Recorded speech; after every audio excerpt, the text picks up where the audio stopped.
Greetings everybody and welcome to yet another one of my videos. Please welcome 2024 with some humility, and as mentioned in my previous video, we need to be aware of what the year has ahead for us. I just want to mention the following.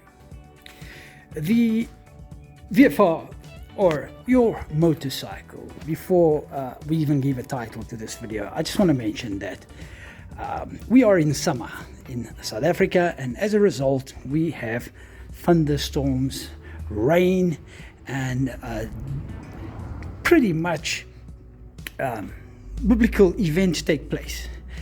I think it's a worldwide phenomena. But why am I saying this? Just recently, I'm going to put a couple of pictures of, this is going to be a quick one by the way, but just as an informative video to let you know what to expect in days like the one I had on Friday returning from work. Now, the predictions on the weatherman were exactly that there would be thunderstorms in the afternoon, and knowing the weather in South Africa like I do, as you probably all already know, I have a PPL which I got in as a youth, and I was taught a few things, one or two things about weather patterns and what they can do.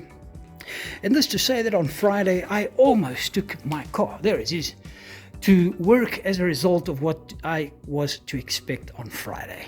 Now, I saw the cloud build up Friday late afternoon. But before I carry on, let me cue the intro and we'll continue in a moment.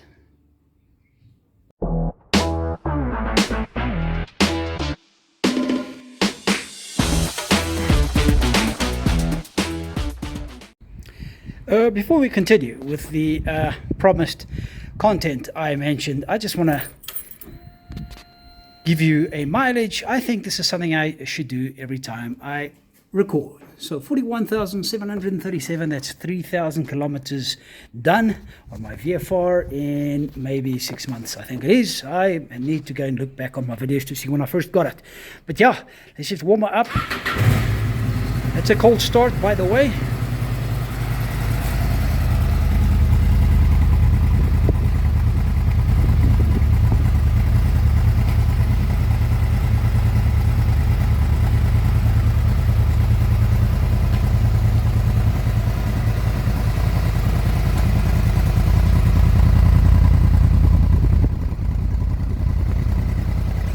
The beat of a V4 is so unique and so awesome, and this is why we don't mind going through what we go through to keep these bikes maintained and serviced and rideable because of that V4. Anyway, let's continue with the weather patterns and weather conditions that motorcycle unfortunately offer when you commute. So, getting back to business, this to say, you're looking at a VFR that's spick and span now. The chain is a little bit loose as a result of a puncture that I had repaired at a motorcycle repair shop. Unfortunately, they left the chain loose. I'm going to have to get a Honda to get that tightened up.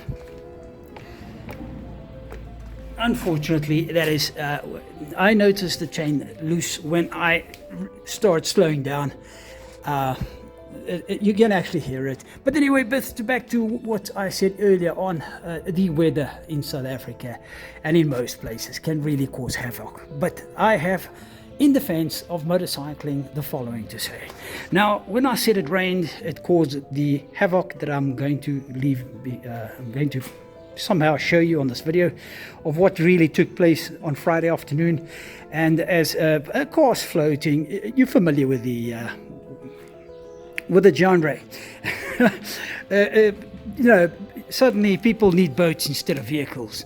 And the motorcycle, now I'm coming to this particular position to show you the front of a motorcycle, because the front wheel of a motorcycle is very narrow and there's only one. And when it rains, this wheel cuts through water 10 times better than any motor car's wheel. Aquaplaning starts taking place, And you'll note that most vehicles from 120, which is usual highway speeds, start slowing down to the point where they are actually floating around. And in the motorcycle, that doesn't happen. You literally cruise through obviously the water levels have to be reasonable. The water levels I went through were probably 1/3, I would say, just above or just below the fairing of the motorcycle. And I felt that as I crossed through the water, because the water splashed like a boat would do on my boots, just on the pedals here. My boots were wet for 2 days. Let's just say for what I expected as a dangerous return back from work, actually turned out as probably one of the safest returns home, considering that I was on a motorcycle. I want to just mention the following.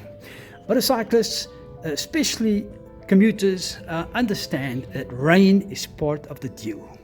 And unlike, even though, and I admit it myself, it's easy to install fear because ice conditions and cold when you're riding a motorcycle and you're wet are a problem. But if that doesn't happen and you are pretty close to home, there's no reason why you shouldn't cruise during a full-on thunderstorm.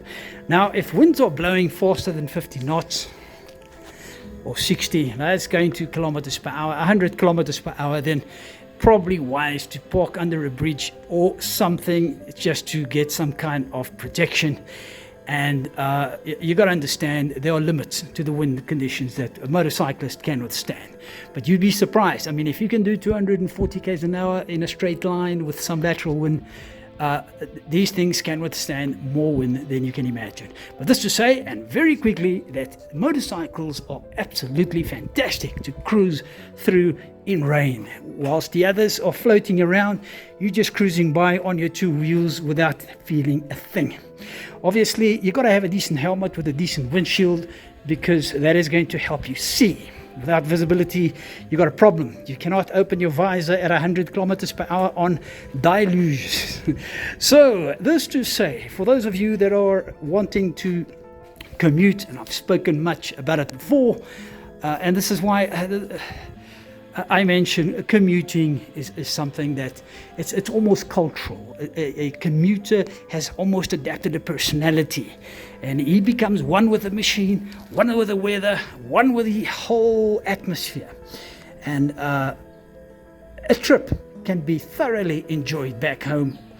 Obviously, you don't want to go to work and be wet already. If that's the case, you better take a pair of extra pants or find a way to protect yourself with some gear or another that will keep you from getting wet on your way to work. But usually the problem is only going to work and getting wet. Anyway, very quickly, I hope you've enjoyed the informative 5 or 10 minutes that I had on you on commuting with a motorcycle, especially after Friday's event, which I thought was magnificent.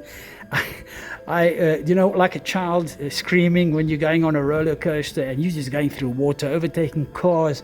It was fun, man. And of course, I had to take a shower after that immediately when I got home and dry my jacket, my boots, but it was worth the 20 or half an hour that it took me to get home on Friday. It really was fun. And today, as you see, I've had to put a lot of elbow grease together to look decent because unfortunately rain comes at a certain price. One last thing I want to mention, if those of you want to exceed your top speeds behind the trucks, this is the kind of problem you can expect. Chips. And one of you have come on board to my channel to mention that hail can cause that too. So yes, thank you for letting me know. I'm fully aware. Here's another one of the damages that just riding can cause to a motorcycle, but that's part of the deal. It comes at a price. Same with a vehicle. Eventually, sooner or later, you are to replace a bumper somewhere along the line, get a spray job somewhere. Anyway, I hope you've enjoyed the quick content and the quick video. Just a quick comeback for 2024. Continue riding. Don't be afraid of the rain unless you're in Europe, because there it rains every day. I think those guys are the pros because they ride every day in rain. Particularly further north, UK weather, I think, if I'm not mistaken.